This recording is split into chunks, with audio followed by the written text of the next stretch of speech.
Vamos meditar nesta noite, irmãos, que você fique atento, porque nós sabemos que o inimigo ele é perspicaz, ele procura tirar as verdades, roubar as verdades, e que os nossos corações sejam, como a Bíblia diz, como terras frutíferas, que a semente da palavra venha cair, venha produzir frutos de arrependimento, de transformação, porque não há aquele que lê ou estuda a palavra de Deus que não tem transformação na sua vida, ou mais rápido ou mais lento, mas vai ser transformado dia após dia, e o Senhor só completará depois que nós estivermos aqui, porque enquanto estivermos aqui, estamos na carne, e cada dia depender do Espírito, para que ela não sobrepuja, esteja acima da vontade de Deus, na direção do Espírito Santo de Deus nas nossas vidas. Abra sua Bíblia em Judas. Talvez seja até estranho, tanto tempo que não vejo alguém falar no livro de Judas. Nos versículos 20 e 21, porque só tem um capítulo. E a palavra que eu trago para os irmãos nessa noite, o título é: como permanecer e viver em comunhão contínua com o Senhor. Como permanecer e viver em comunhão contínua com o Senhor. Judas 20, 21 diz assim, a palavra. Que o Espírito Santo aplique no nosso coração, tudo que for lido, tudo que for falado. Que o Senhor falou muito no meu coração nisto. Vós quem? A todos nós que estamos aqui. O irmão Judas era o irmão de Jesus junto com Tiago. E ele diz: vós, porém, amados. Eu acho lindo esse termo, Somos amados uns dos outros. Isso é peso. E amados de Deus. Há um relacionamento muito lindo. Vós, porém, amados, edificando-vos na vossa fé santíssima, orando no Espírito Santo. Guardai-vos no amor de Deus, esperando a misericórdia de nosso Senhor Jesus Cristo, para a vida eterna. Amém? Como permanecer e viver em comunhão contínua com o Senhor. O irmão Judas apresenta 4 passos, nesses 2 versículos, em concordância com outros textos. Diz que o primeiro passo, diz assim: edificando-vos na vossa fé santíssima, ou seja, na fé cristã. A fé que o Senhor nos deu, a fé que é apresentada com a Bíblia, a fé que o Senhor nos faz cada dia crer nele e também crer nos seus sinais e nos seus prodígios. E Judas continua: nos edificamos na fé, como? Pelo estudo da Bíblia e pela obediência dela. Como diz um texto, errais por não conhecer as Escrituras, não é verdade? Mas nós passamos a acertar e a crer nas verdades de Deus e no poder de Deus, quando meditamos e lemos a Bíblia. Porque a Bíblia é a palavra de Deus. É o Espírito Santo de Deus que falou através de Judas, naqueles dias. E está falando conosco até hoje. Diz aqui, na obediência a esta palavra. A palavra nos orientará de forma clara o caminho da justiça e nos alerta para os perigos ao longo da jornada, edificando-vos na vossa fé santíssima, ou seja, na fé cristã, porque a nossa jornada, ela é longa aqui nesta terra, se o Senhor nos buscar agora, ou daqui a um instante, ou daqui a um momento. 1 Coríntios 3:11.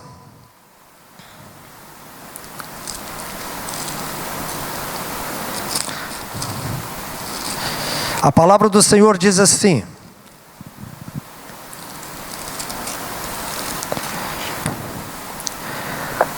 Porque ninguém pode lançar outro fundamento além do que foi posto, o qual é Jesus Cristo.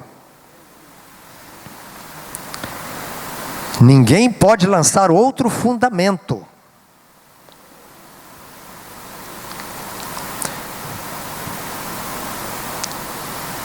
O verdadeiro cristão tem um fundamento seguro. Jesus é a nossa base, nossa razão de ser. Tudo o que somos e fazemos deve ajustar-se a Ele e ao padrão fornecido por Ele. O fundamento é Jesus. Tudo está nele. Não tem nada aonde nós querermos fundamentar algo de nossa vida ou de nossa fé fora de Jesus e de sua palavra.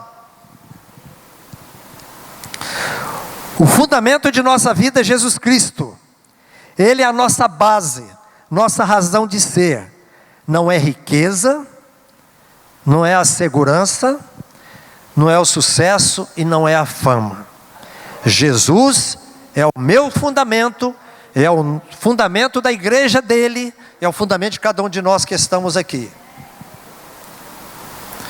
Em Efésios 2:20, tem um versículo que diz o seguinte: edificados sobre o fundamento dos apóstolos e profetas, sendo ele mesmo Cristo Jesus, a pedra angular.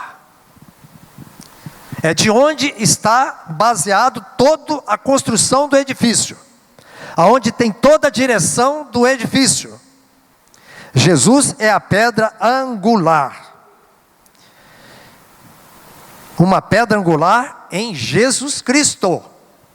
Eu não posso criar outro fundamento. Ninguém no mundo, seja líderes que forem, não pode ter outro fundamento a não ser aquele que está fundamentado em Jesus. O que significa estar edificado sobre os fundamentos dos apóstolos e profetas? Significa que a igreja não foi edificada sobre ideias modernas. Olha, é desde lá do princípio. Hoje não tem modernidade para aquilo que Deus já fez, porque Deus é completo, Deus é verdadeiro. Ele sabia, sabe e continuará sabendo de todos os princípios. O que Ele fez é o que Ele permanece, que nós venhamos continuar a fazer o que Ele fez, o que Ele falou, o que Ele disse. O diz significa que a igreja não foi edificada por ideias modernas, e sobre a herança espiritual que recebemos dos primeiros profetas e apóstolos da igreja cristã.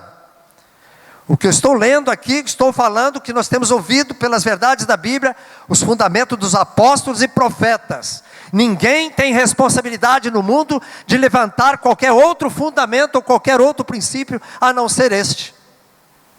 Qualquer um que fizer isso está contra o princípio de Deus e contra a palavra. Nós somos igrejas de Deus, templos de Deus, casas de Deus. Nós somos, irmãos, como individual, salvos por Jesus. Pensem, nós somos igrejas de Deus, templos de Deus e casas de Deus. Bem lá, uma palavra bem forte, né? O hieró, o lugar santo dos santos. A minha vida, a vida de todos nós que estamos aqui, que temos Jesus como Senhor e Salvador da nossa vida. Porque quem não tem, não é templo do Espírito Santo de Deus. A Bíblia é muito clara: ou o Espírito Santo habita na vida de uma pessoa, ou são espíritos malignos, ou em quantidade que eu não sei revelar, ou mais escravos ou menos escravos. Quem não tem Deus na sua vida, porque a Bíblia é muito clara: ou tem luz ou é trevas. Em Judas 3, o irmão Judas continua dizendo: amados, quando empregava toda a diligência em escrever-vos acerca da vossa comum salvação, foi que me senti obrigado a corresponder-me convosco, exortando-vos a batalhardes diligentemente pela fé, que uma vez todas foi entregue aos santos. A batalhardes, irmãos, é uma batalha, é uma guerra. A Bíblia, as verdades bíblicas, é uma guerra neste mundo. No nosso interior, principalmente. Geralmente, nós quando começamos a ler a Bíblia, as verdades são mais claras para nós.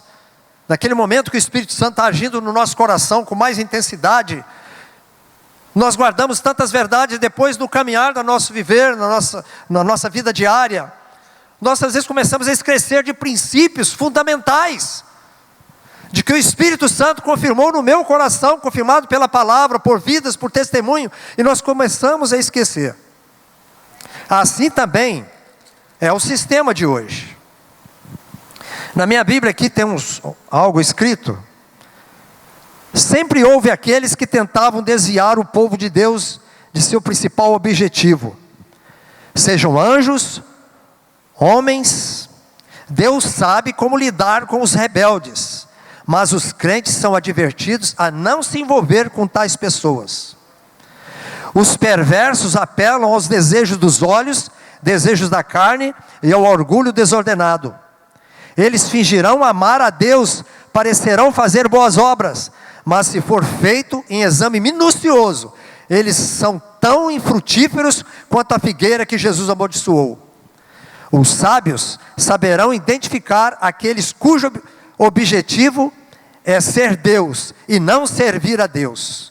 Será necessário um coração extremamente espiritual para saber como alcançar alguém que esteja profundamente envolvido com o mal sem ser contaminado, odiando o pecado, mas ainda amando o pecador.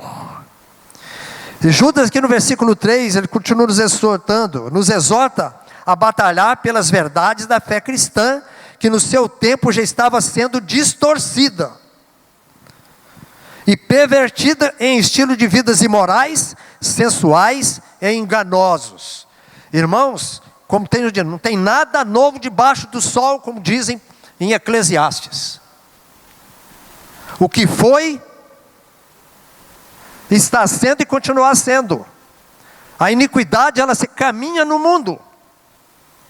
As dificuldades que os nossos irmãos estiveram lá no início do Evangelho, quando a igreja foi fundada pelos apóstolos, pelos profetas, inspirados pelo Espírito Santo de Deus, eles escreveram, e chegou até nós hoje esses escritos, como Deus preza estas coisas.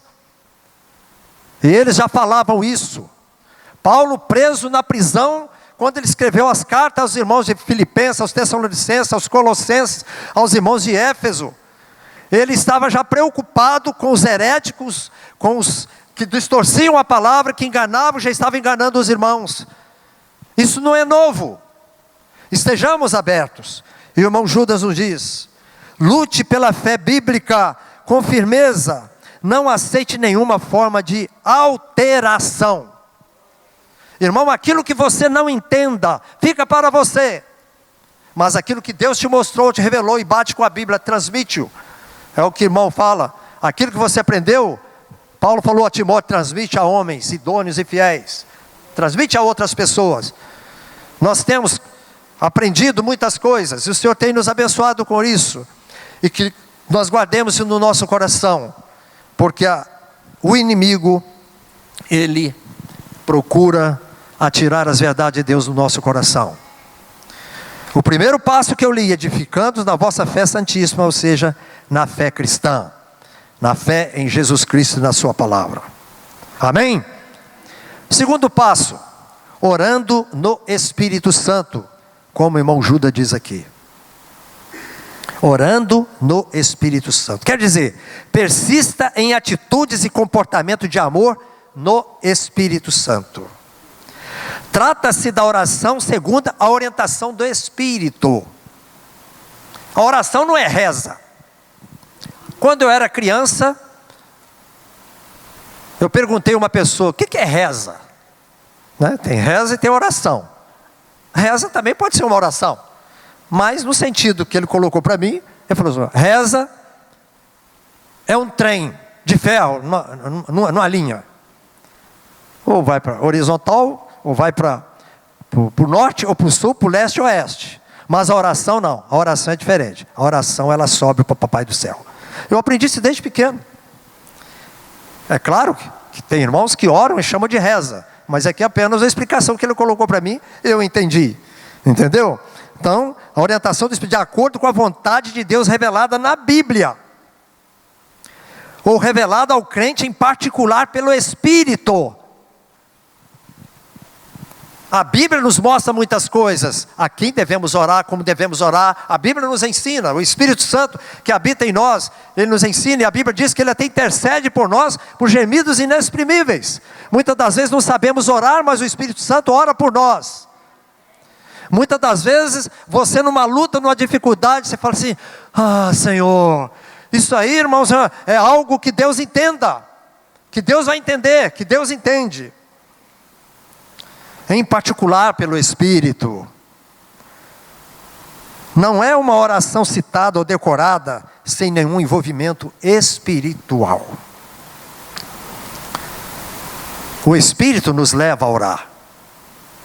Nós temos momentos de oração, locais de oração, mas vai muito mais além do que isso.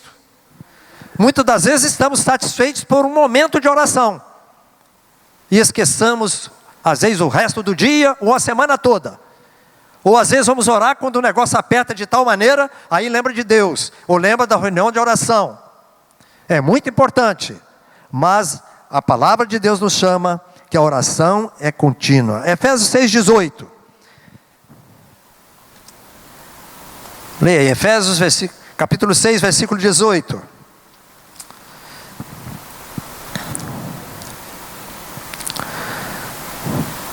Com toda oração e súplica, orando em todo tempo no Espírito, e para isto vigiando com toda perseverança e súplica por todos os santos. Dê a si mesmo a oração constante e fiel. Deixe Deus mudar sua vida para uma vida de oração. Não momentos de oração, um dia de oração, ou aqui na reunião geral, ou no momento da escola bíblica, ou na sexta-feira que nós temos aqui, mas faça a nossa vida de oração. Em toda oração e súplica, que quer dizer, o irmão Paulo dizendo aos irmãos de Efésios, em toda oração e súplica, falou a mim e fala a cada um de nós que estamos aqui. Concentra-se na variedade.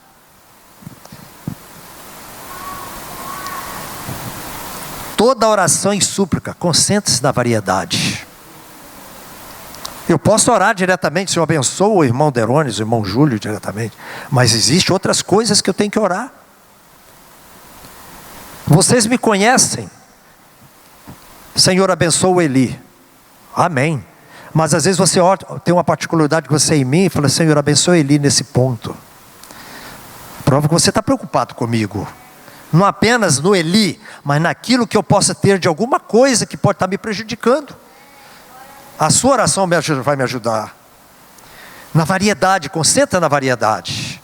Há tempo. Em todo tempo. O que quer dizer? Concentra-se na frequência. É o que Paulo está dizendo aos irmãos de Éfeso. E para nós. No Espírito. Concentra-se na submissão ajustada à vontade de Deus. O que eu estou orando é vontade de Deus? Vigiando. Concentra-se no modo.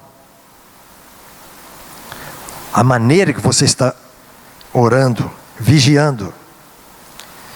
Vigiando, eu lembro dos atalaias nas torres das cidades, antigamente, dos vigias, né?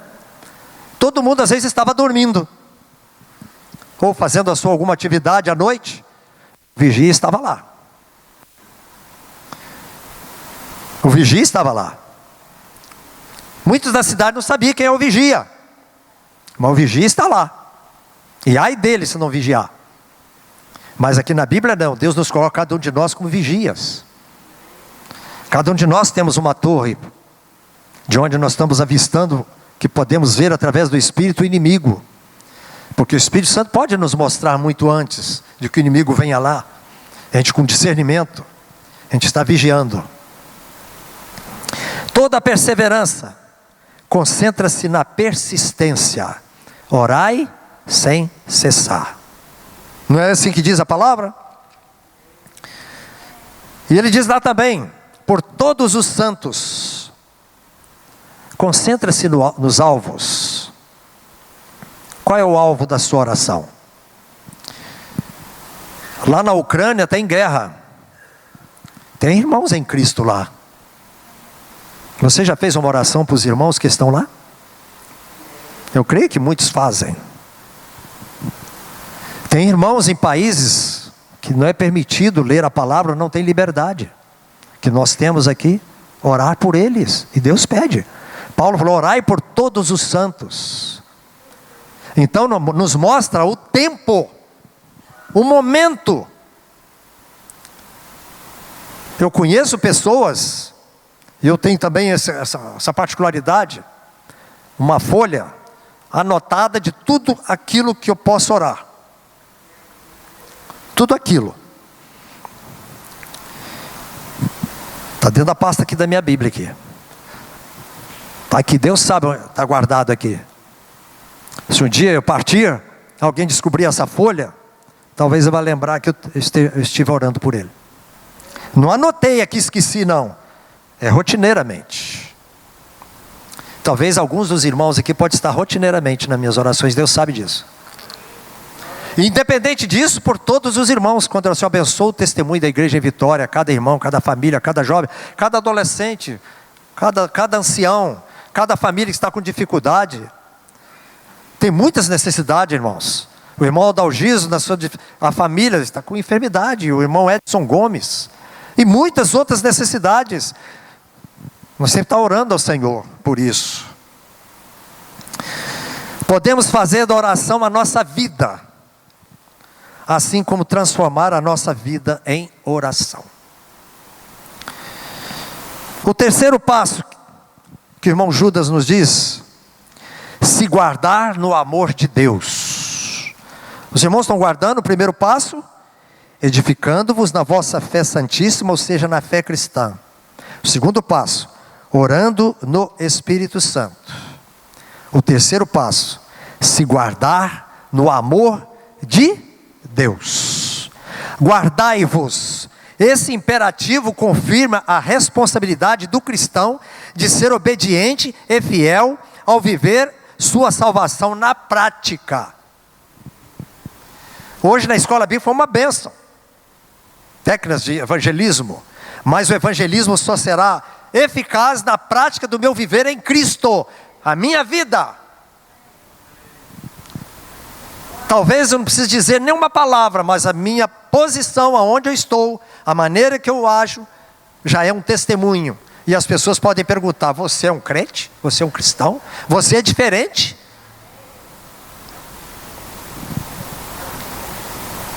Nos aconselha a vivermos próximos de Deus e de seu povo, e a não ouvir falsos mestres que tanto nos afastaram do Senhor. Tenha discernimento de onde você está ouvindo a verdade. Cuidado com os falsos mestres. Cuidado, tenha discernimento. Porque o inimigo, ele não é satisfeito quando nós caminhamos numa verdade mais plena. Ele não pode tocar em nós, na fé que Ele colocou, que Deus colocou no nosso coração, na nossa salvação. Mas Ele pode nos tentar enfraquecer em muitas áreas.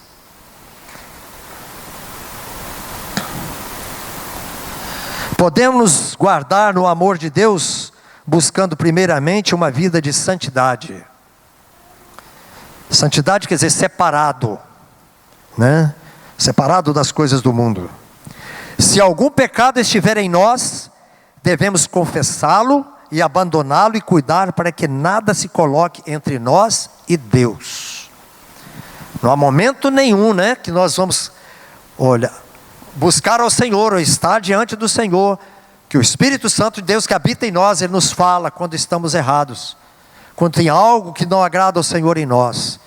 Porque o Espírito Santo não entristece, a gente sabe disso.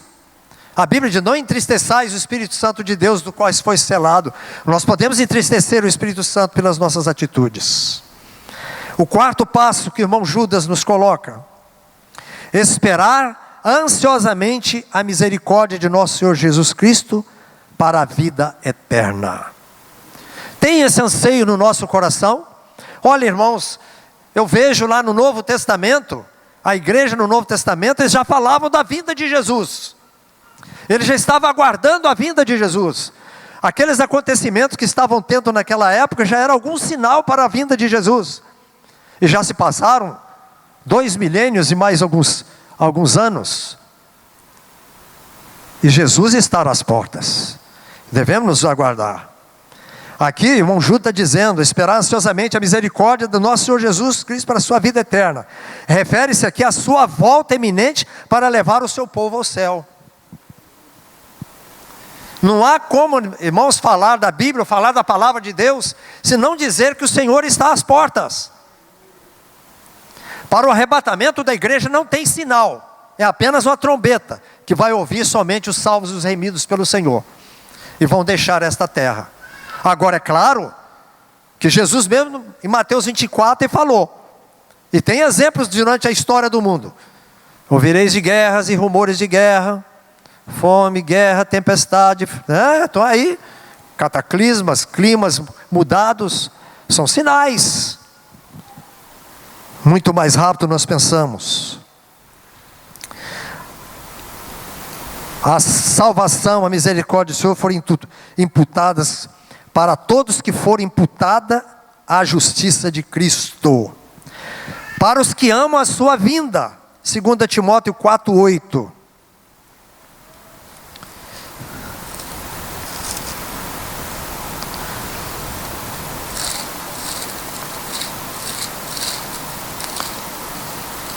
Segunda Timóteo 4:8 diz: já agora a coroa da justiça me está guardada, a qual o Senhor reto juiz me dará naquele dia.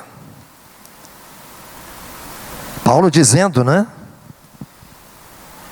Já agora a coroa da justiça me está aguardada. Ele tinha tomado posse. Você toma posse da coroa da justiça? Você como cristão? Ou está deixando para tomar posse amanhã, depois de amanhã? Como cristão não. Paulo já está dizendo aqui: me dará naquele dia. Já tomou posse. Me dará naquele dia. E não somente a mim, mas também a todos quanto amam a sua vinda. Todos quanto amam a sua vinda. Irmãos, nesse versículo, o passado foi completo, foi completado. O presente está seguro na fé. E o futuro promete recompensas. Amém? Olha, o passado foi completado. O presente está seguro na fé. O futuro promete recompensas. Quando estivermos com Jesus Cristo, descobriremos que valeu a pena. A renúncia, as coisas que o mundo oferece, é belo aos olhos humanos. Se fosse assim, não enganaria tantos. Mas descobriremos que valeu a pena. Não importa o quão difícil é o combate possa parecer, continuemos lutando. Amém? Irmãos, em tempo de escuridão e apostasia, devemos manter acesa no coração a luz da esperança. A esperança bendita que trará consolo e purificação. Lá em 1 Tessalonicenses 5,18, eu escrevi, diz assim: em tudo dai graças, porque esta é a vontade de Deus em Cristo Jesus para convosco. Interessante que eu escrevi conosco aqui na minha coisa, né? Aí eu escrevi conosco. Quando eu fui repassar o texto, aí veio na minha mente convosco. É conosco ou é convosco? Aí fui na Bíblia conferir, é convosco, não é? Olha como é que é a mente da gente, né? Tá certo, né? A palavra de Deus, em tudo é porque está a vontade de Deus, que está conosco, amém. Mas a Bíblia diz é convosco. Paulo está falando é com vós, a igreja, o povo, com todos nós. Então vamos respeitar o termo bíblico e não fazer aquilo que eu quero, que pode fazer coisas que eu não quero. Sejamos atacados pelo mal, se formos atacados pelo mal, ainda podemos ser gratos pela presença de Deus e pelo bem que Ele nos fará em meio às dificuldades. Quando diz a palavra, tudo concorre para o bem, não é assim?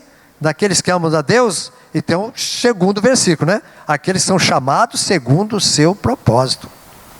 Tudo tem um propósito, irmãos. Tudo concorre para o bem. Amém. Mas foi chamado para que propósito? O Senhor sabe de todas as coisas. Assim, meus irmãos, como igrejas do Senhor, permaneçamos firmes, nos regozijando em oração e ações de graças, porque o texto começa a dizer aqui, em tudo dai graças. Faça uma lista de tudo aquilo que Deus tem lhe concedido. Você já fez isso? Faça uma lista. É importante, né? Essa lembrança. Tem um irmão aqui entre nós que diz que tem uma lista. Não vou citar o nome dele não. Ele diz que ele tem uma lista. Amém. Eu não fiz essa lista ainda não. Talvez ele esteja gravado na minha mente. Mas a nossa mente nós esquecemos às vezes. Não é verdade? Então, faça uma lista de tudo aquilo que Deus tem te concedido. E agradeça-lhe cada uma das suas bênçãos. Já pensou você em oração, agradecer por algo que Deus te deu, lá quando você entrou na faculdade? Ó Senhor, como Tu me guardaste até hoje, né? Passei por aqueles momentos, às vezes, tenebrosos de dificuldades. Mas o Senhor, em qualquer lugar que nós estamos, caminhando, estudando.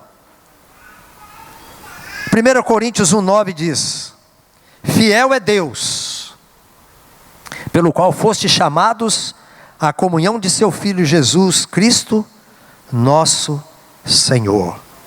Irmãos, como igreja, devemos refletir nisto. Fiel é Deus, que cada um de nós que estamos aqui fomos chamados para a comunhão de seu Filho. E se por acaso tem alguém aqui nesta noite que não tem esse entendimento de ser chamado de Deus, é oportunidade, o Espírito Santo fala no seu coração. Todos os cristãos são chamados à comunhão de seu Filho, no nosso Senhor. Todos nós que recebemos a Jesus como Senhor e Salvador, vivamos em submissão a Ele e ao seu senhorio.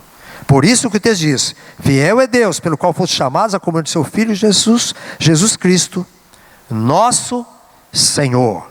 Que Ele seja Senhor em todos os momentos da nossa vida, né?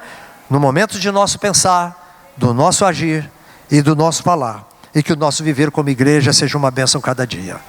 Amém? E que não esqueçamos desta palavra do irmão Judas, né? Primeiro passo, edificando-vos na fé santíssima, ou seja, na fé cristã. E o segundo passo, orando no Espírito Santo. E no terceiro passo, diz aqui, se guardar no amor de Deus. E o quarto passo, esperar ansiosamente a misericórdia de nosso Senhor Jesus Cristo para a vida eterna. Estamos aguardando, esperando o Senhor? Amém. Glória a Jesus. Louvado seja o nome do Senhor.